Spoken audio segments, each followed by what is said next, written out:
멀리서도 상큼한 향이 느껴지는 이곳은 초여름 잃었던 입맛을 되살려주는 살구밭입니다. 수확을 앞둔 살구들이 입안에 침이 고이게 만드는데요. 새콤달콤한 맛과 부드러운 식감이 매력적인 살구. 과연 어떤 품종들이 있는지 살펴볼까요? 붉은 껍질이 매력적인 이 살구는 초하 품종입니다.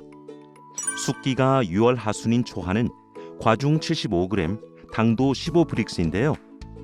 꽃가루가 많고 제꽃가루 바지가 잘 돼 안정적인 결실을 기대할 수 있는 장점이 있습니다. 하지만 수확기에 비가 많이 오면 열매 터짐 현상이 발생할 수 있으니 재배할 때 유의해 주세요. 저 멀리 루마니아가 고향인 이 살구의 이름은 B360입니다. 숙기가 6월 하순인 B360은 과중이 65g, 당도가 17브릭스 정도로 달콤하고 신맛이 적습니다. 하지만 열과 발생이 많고 세균 구멍병과 같은 병에 약하다는 단점이 있는데요. 안정적인 결실을 위해서는 수분수를 섞어 심어야 한다는 점을 꼭 기억해 주세요. 동글동글 귀여운 모양의 이 살구는 일본 야마가타 현의 재래 품종인 산형 3호인데요. 숙기가 6월 하순인 산형 3호는 과중 60g, 당도 10.5브릭스로 새콤달콤합니다. 산형 3호는 제꽃가루 바지가 안 되기 때문에 수분수를 섞어 심어야 하지만 병에 강해 재배가 쉽고 열매 터짐 현상 발생이 적다는 장점이 있는데요. 꽃가루가 많아 다른 품종의 수분수로도 좋습니다.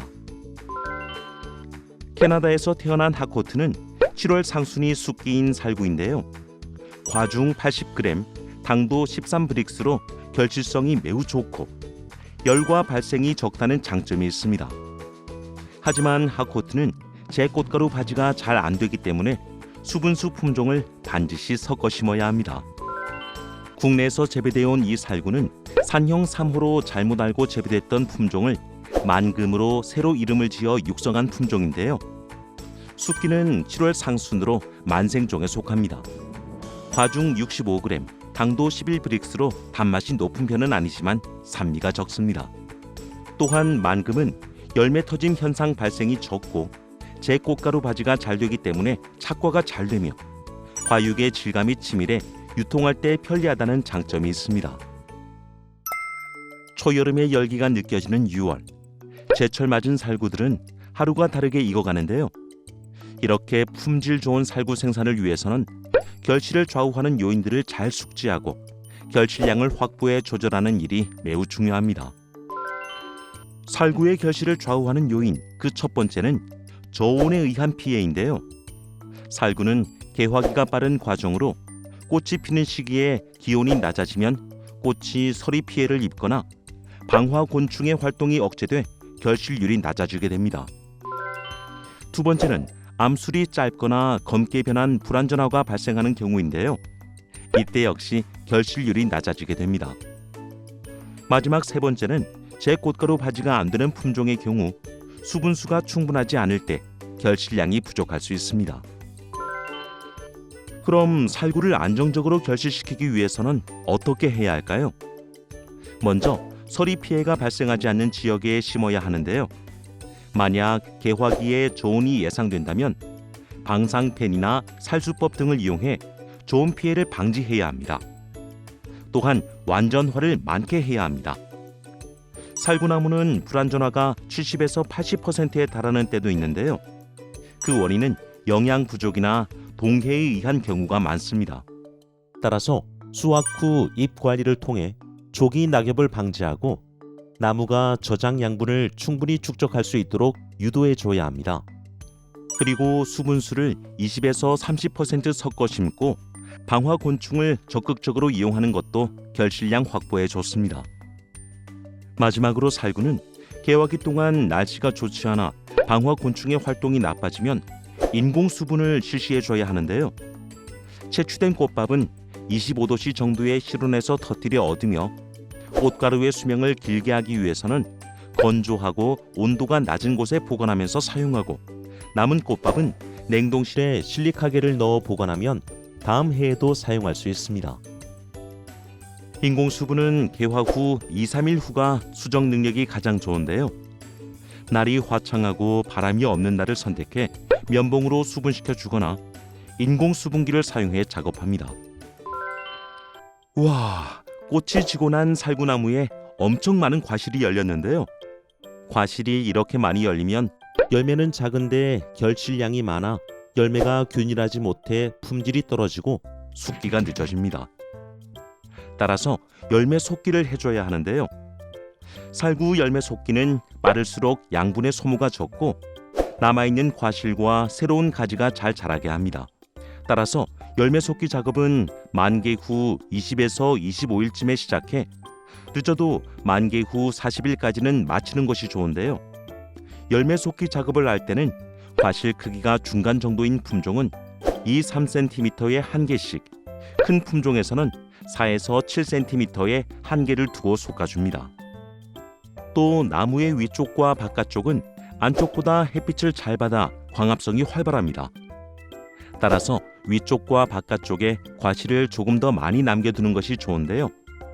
열매를 솎을 때는 모양이 좋지 않거나 병해충 해를 입은 열매를 먼저 솎아주고 과실을 비틀거나 가지들이 찢어지지 않도록 주의해야 합니다.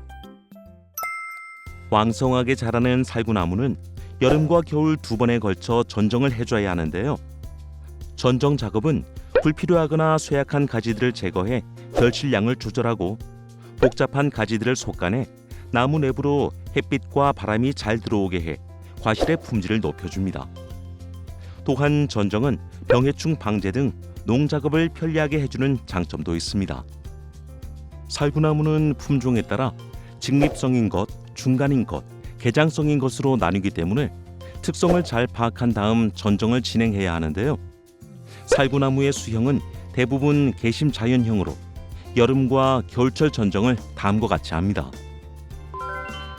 2년생 나무의 여름 전정은 5월 하순부터 새로 나온 강한 세 가지의 기부가 굳어지기 전까지 실시하는데요. 햇가지의 기부로부터 5에서 10cm 사이를 양손으로 잡고 비틀어주면 됩니다. 3년생의 경우에는 6월 상중순에 원줄기 연장지에서 나온 새로운 가지를 40cm 정도 남기고 순지르기를 해 곁가지가 나오도록 해줍니다. 그리고 선단부 아래에 있는 햇가지는 선단부보다 짧게 해주어야 하며 짧은 햇가지는 그대로 두어도 됩니다. 이듬해부터는 우차람 가지가 될 눈들은 눈따기 작업으로 미리 제거하고 필요 없는 직립지 등은 순 비틀기를 해 나무의 세력을 조절합니다. 살구나무 겨울 전정은 나무가 휴면 중인 1, 2월에 해주는데요. 추운 지방에서는 동해의 피해를 최소화하기 위해 조금 늦게 실시해 주는 것이 좋습니다. 세력이 강한 가지는 조금만 잘라주고 약한 가지는 많이 잘라 세력을 회복시킵니다. 하지만 지나친 강전정은 꽃눈의 형성을 제한하고 웃자람 가지를 많이 발생시키기 때문에 바람직하지 않습니다. 살구나무의 수형은 개심 자연형을 가장 많이 사용하고 있는데요. 원가지 수를 2-3개로 하고 각 원가지에는 2-3개의 덧 원가지를 배치합니다. 수형을 만드는 것에 너무 신경을 쓰다 보면 강전정이 되풀이될 수 있습니다. 따라서 크게 문제가 없는 이상 여유를 가지고 서서히 구성해 나가는 것이 좋습니다. 살구 과육은 비타민 A가 다른 과일에 비해 20-30배가 많아 가공품으로서의 가치가 높고 씨는 한약재로 쓰일 만큼 활용도가 높은 과일인데요. 다양한 품종 개발과 가공 기술로 새로운 시장을 열어가고 있는 살구 재배에 지금 도전해보세요.